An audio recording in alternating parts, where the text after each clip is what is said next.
Hello दोस्तों, कैसे हो? दोस्तों, आज मैं बैडलैंड रोड टू फ्यूरी नामक एक एक्शन साइंस फिक्शन फ़िल्म की व्याख्या करने जा रहा हूँ। इसे सुनिए और एंजॉय करें।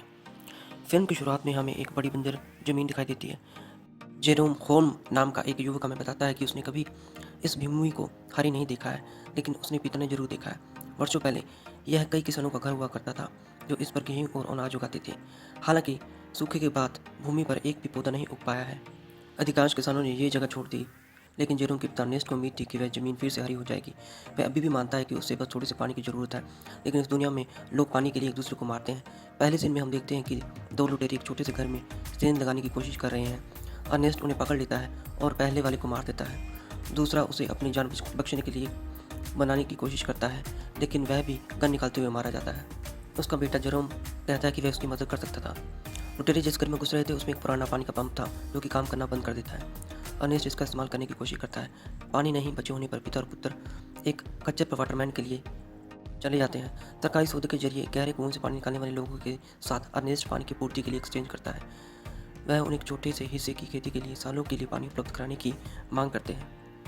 हालांकि वाटरमैन इसे केवल उस सही राशि के लिए ऑफर करते हैं जो अर्नेस्ट वह नहीं कर सकता है। वापस जाते समय उसका कच्चर गिर जाता है, उसका पैर टूट जाता है। बयाना अनिच्छा से मृत जानवर को गोली मार देता है। दोनों जेरहम की बहन मैरी के घर वापस आते हैं और उन्हें बैग में खाना परोसते हैं। पानी की कमी के कारण हम मरियम को मिट्टी से बर्तन साफ करते देखते हैं। अगले दिन जेरोम और अर्नेस्ट कुछ पाने के लिए सैम लिवर के घर नीलामी के लिए जाते हैं, मरे हुए खच्चर को बदलने के लिए। वहाँ सेलिब्रिटी शैडी सिम नाम का एक रोबिक वाहन मशीन उनकी आंखों को पकड़ लेता है। अर्नेस्ट ने फ्लेम लीवर नाम के एक व्यक्ति के खिलाफ नीलामी की जाती है, जो सैम का बेटा भी होता है। फ्लेम का मैरी के साथ अफेयर चल रहा है, जो नेस्ट और जेरम इस बात से अनजान है। फिर दोनों जेरम की माँ बीमार है जो और वो हॉस्पिटल में उससे मिलने जाते हैं। वह पास के इस होटल में रहती है, जहाँ पर वह एक विशेष फ्रेम में तार लगा कर चल सकती है। चूँकि फ्रेम बहुत महंगा है, वे इसे घर नहीं ला सकते।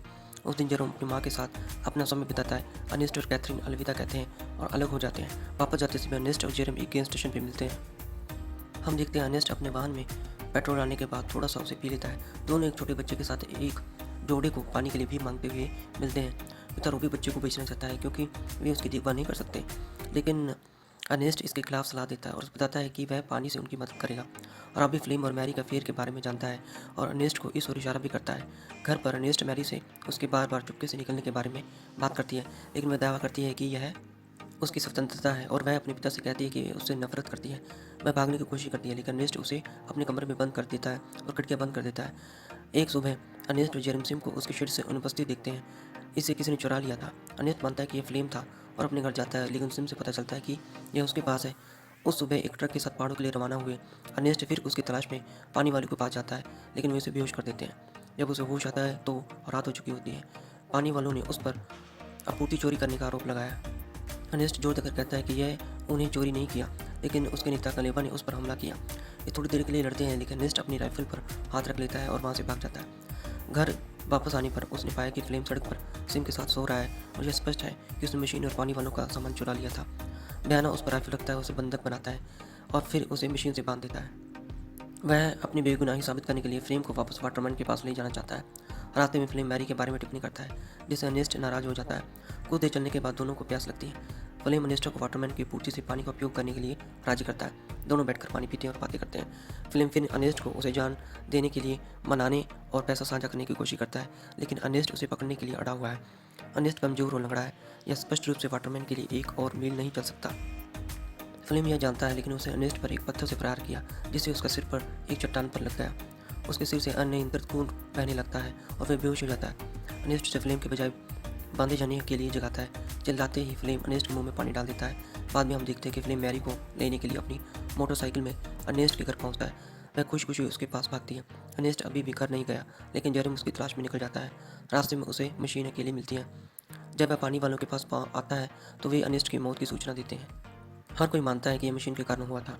अगले दृश्य में हम सभी को अर्नेस्ट की मृत्यु पर उसके अंतिम संस्कार में शोक मनाते हुए देखते हैं। बाद में कैथरीन और बच्चे अपने अस्पताल के बिस्तर पर होते हैं। जब वे बाहर आते हैं, फ्लेम उन्हें अपने ट्रक में उठा लेता है। अर्नेस्ट की मृत्यु के बाद फ्लेम अब परिवार के संरक्षक बन गए हैं। वह जेरिम को शांत करता है, क्योंकि वह सिम को उसके पिता को मारने के लिए मारता है। बाद में वह उसे बताता है कि मैरी अपने बच्चे के साथ गर्भवती है और वह उससे प्यार करता है। जेरम उनके रिश्ते को स्वीकार करता है। उस दिन बाद में फ्लेम पानी वालों के पास जाता है और अर्नेस्ट की भूमि पर पानी बेचने के बारे में बात करता है। कलीब अपने विचार पर हंसता है लेकिन रक्षात्मक हो जाता है जब फिल्म उसे अर्नेस्ट की मौत के लिए दोषी ठहराता है। फिल्म उसे कलीब के नाम एक चाकू भी दिखाता है जो अर्नेस्ट के शरीर से मिला था।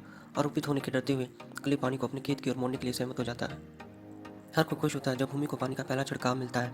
फ्लेम जमीन पर गेहूं उगाने के लिए दिन रात काम करता है।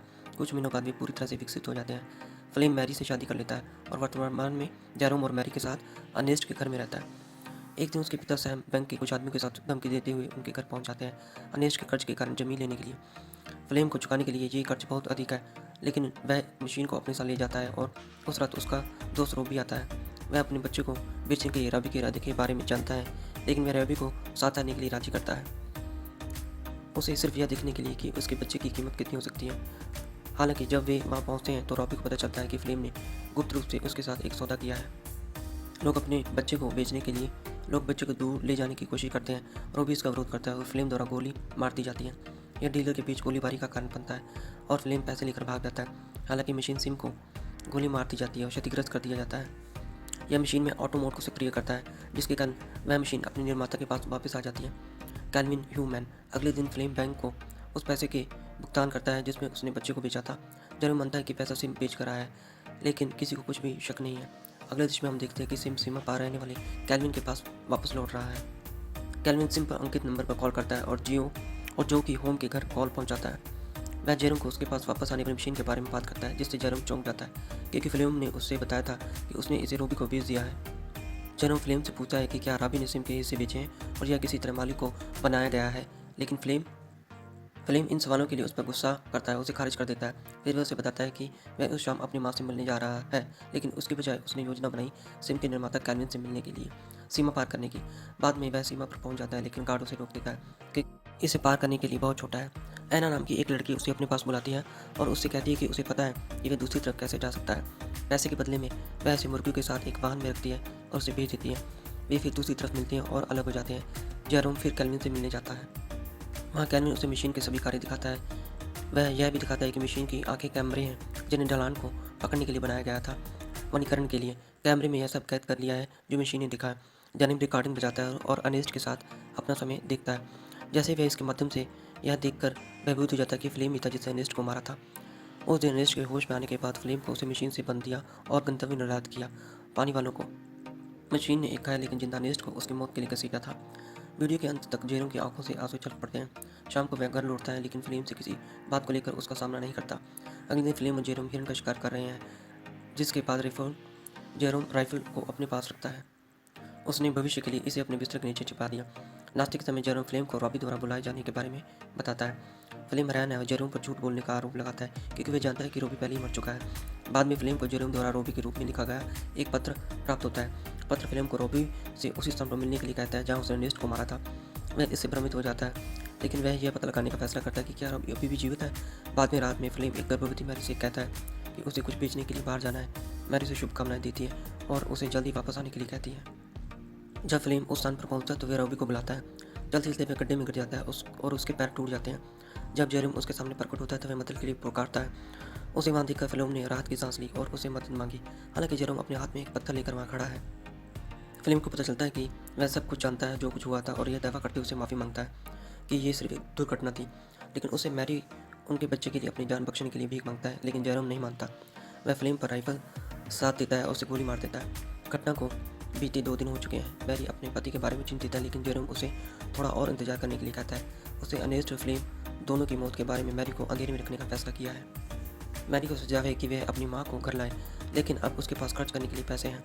वह जिस रिंगिंग सिस्टम में रहती है उसे अब वो खरीद सकते हैं। फिल्म समाप्त होती है और हम देखते हैं कि जेरोम सिम से सभी वीडियो के मेमोरी को हटा देता है।